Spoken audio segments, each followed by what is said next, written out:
Wow, what kind of speech do I give you? Probably the worst beating I've taken as a coach, and first of all, I'd give 80% of the credit to Purdue. I thought they, when Boudreaux hits 3 out of 5 and he's hit 1 all year, that's tough. They made some free throws. Arms come in, hits his first 2 shots. Kind of game started with a turnover by us, and my smartest guy, found a 3-point shooter that's shooting 10% in the league, in Wheeler, and it's kind of 19-4 lead, and then when we got it down to 12 or 13 or 11, whatever, 11 at one time when Markey took the 3, and I think it was 12 when we got the charge. I mean, those are just inexperienced plays by guys that aren't experienced enough to understand that when you get a comeback, it's not the time to shoot things or do things that percentages aren't high enough. So uncharacteristic, Cassius has 9 turnovers. I remember the days when those would be 4 games worth, and so he struggled, and I think that was great pressure by Purdue, and they put different people on him, quick guys, big guys. I thought Matt did a hell of a job, in all honesty, and probably knows how I feel, because, those things happen. You go to Illinois and it happens, you go here and it happens. You're just disappointed at a big game on national TV, a great crowd, and you play like that. So I am disappointed. I didn't think we had many guys. I thought Rocket Watts played pretty well. I thought Foster did a good job. Didn't play enough minutes because of the size thing, but he did a great job in the huddles and really understood what was going on. And a couple of those freshmen battled. Give Williams credit. He's a very good player that is getting better and better. But they hit shots, and that was the difference in the game. Some of the missed switches when they were kind of getting momentum early on, was that just miscommunication, or what was that going on? Well, it was funny. Every day in practice, we talk about, we got a couple guys that say, switch. My mother's 93 and she still yells at me more than that. Her voice is stronger. And we all say, you're not going to hear that in a big building. You're not going to do this. And Cassius a couple times, brought it up in the huddles. That's what he was talking about. And we weren't even supposed to be switching. I mean, we just, like every team, there's a Batman, there's a Robin, and there's a Butler, and then there's a lot of role players that play their roles. Today, Batman was pedestrian-like, and Robin probably battled but didn't play very well, and the Butler is, it's struggling right now. That's a concern for us. Aaron has to play better. So we got to do a better job, but if you can be like this, we got to coach better too, because we can't have guys jacking shots. They got to know their roles. I've kind of gone over that, but I guess I didn't do a good enough job. Tom, I know it's always hard to win on the road in this league, but it just seems like this year teams get behind early. They just have a real hard time getting, digging out of those holes. Is there anything at all to that being different this year in any way? And there's a lot of teams getting beat by 25 and 30 on the road, good ones. Well, I think one thing, if you look at, like us, with Langford, we were going to be one of the more experienced teams in the league, and all of a sudden we got a lot of rookies, young guys, guys that are playing. Purdue's got some, those guards are all sophomores and freshmen, ours are that way. Cassius is there, but I mean, him and, then we got a lot of sophomores and freshmen playing a lot. Illinois has got a lot of sophomores and freshmen playing, and I just think a lot of these teams, and then when you get a transfer in, sometimes the transfers that look like they're going to be great don't understand the system or the league, and some of those guys aren't helping as much.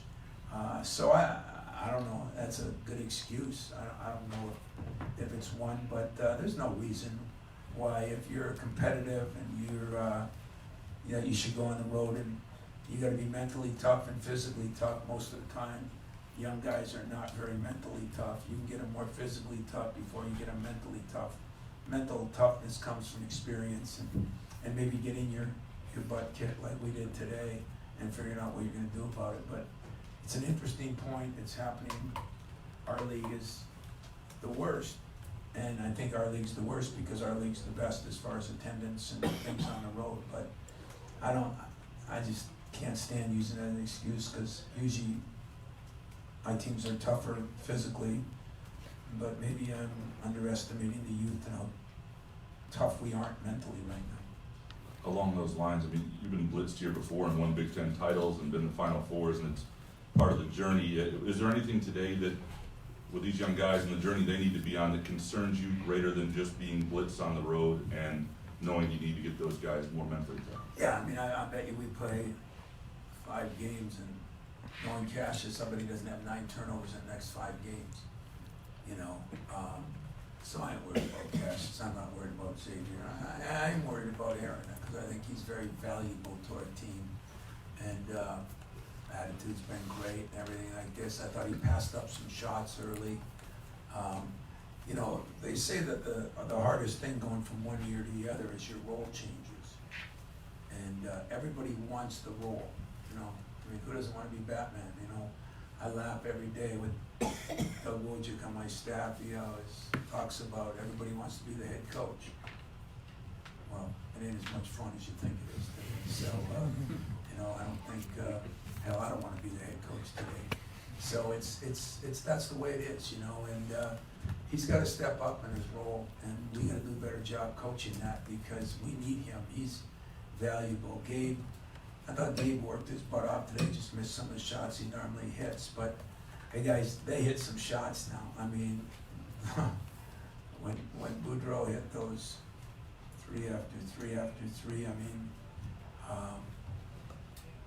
you know, sooner or later we should wise up, but I give them a lot of credit.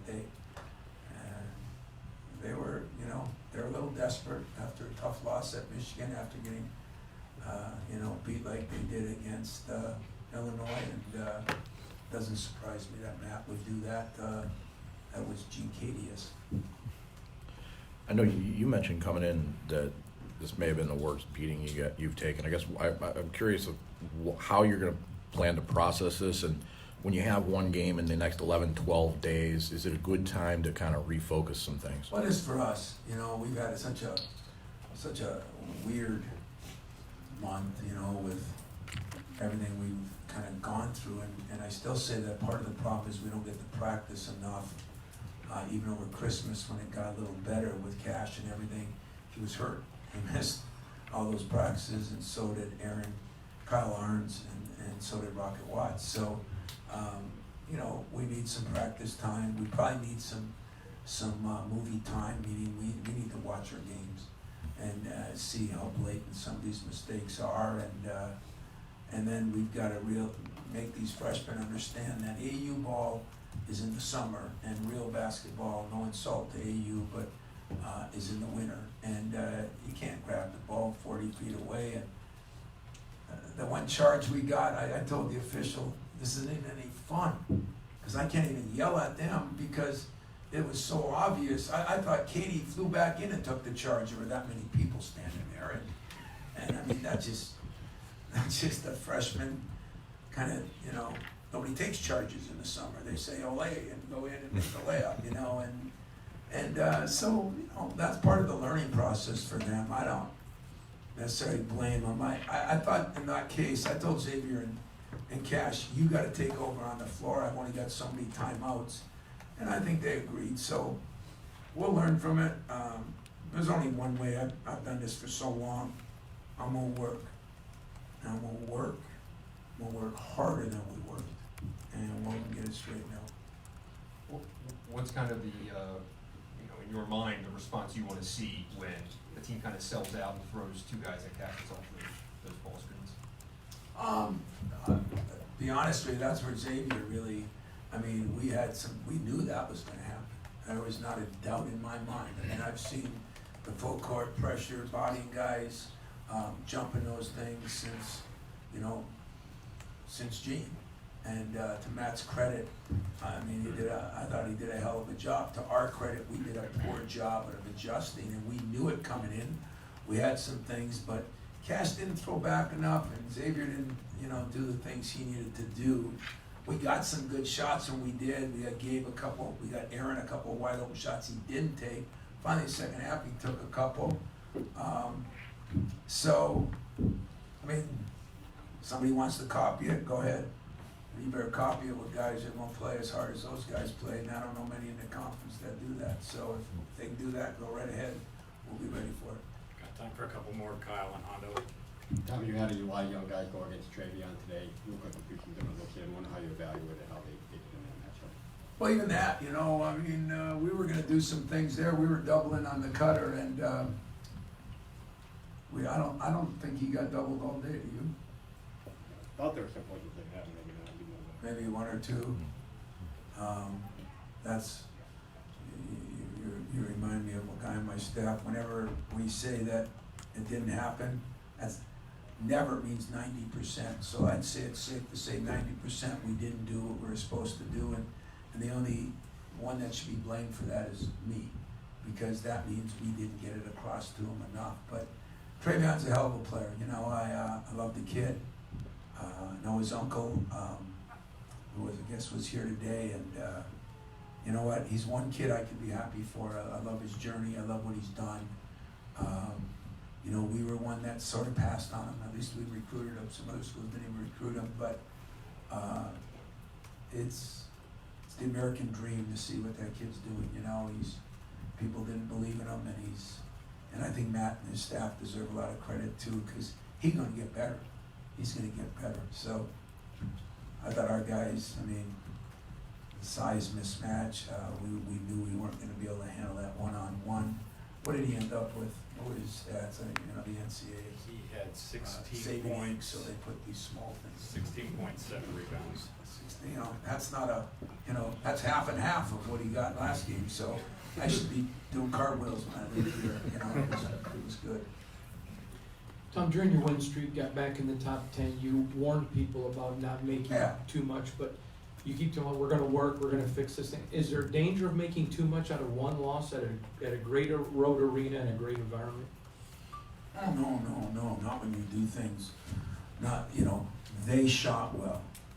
I think Matt told, one of our assistants, man, I don't think they could have played much better. You guys from Purdue here, is that one of the best games they played this year? Thank you. And, and Duke said it to me after, I'm starting to either think one of two things. Either everybody's getting up for us or we're not showing up in a big game. So either way, it doesn't make me happy. So is there anything can we make too big a deal? No.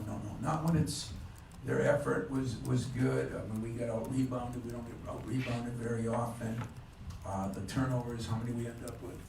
We ended up with I feel like 18. he's my senile dog here.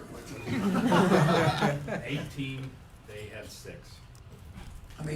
If you look at a couple of those stats, the game should have been just what it was. A butt-kicking, politically correct society now, so we got butts kicked today. It sounds like I'm making fun of it. It's only so I don't jump out of the plane on the way home, because I don't feel very good. I feel embarrassed. I feel embarrassed for our fans. I feel embarrassed for a national TV audience. I feel embarrassed for our staff, because you get beat like that, the head coach has to take a look at him. And so we'll reevaluate everybody. We will make a big deal about this game. We will not live and die with it. We will get better from it, and that's what I plan on doing. So hats off to Purdue. They've gone through some tough times in a way too, and maybe it looks like their freshmen are sophomores are starting to play better, and Harms came in and found a way to play, even though he looked like he couldn't even walk after that Michigan game. So give him some credit, and the crowd was great, which it always is. So it's been two teams that played for a lot in the last 10 years, and I don't see that changing much. Matter our record's a little better now, or their record. End of the year, we're going to both be playing for some. Thanks. Thank you.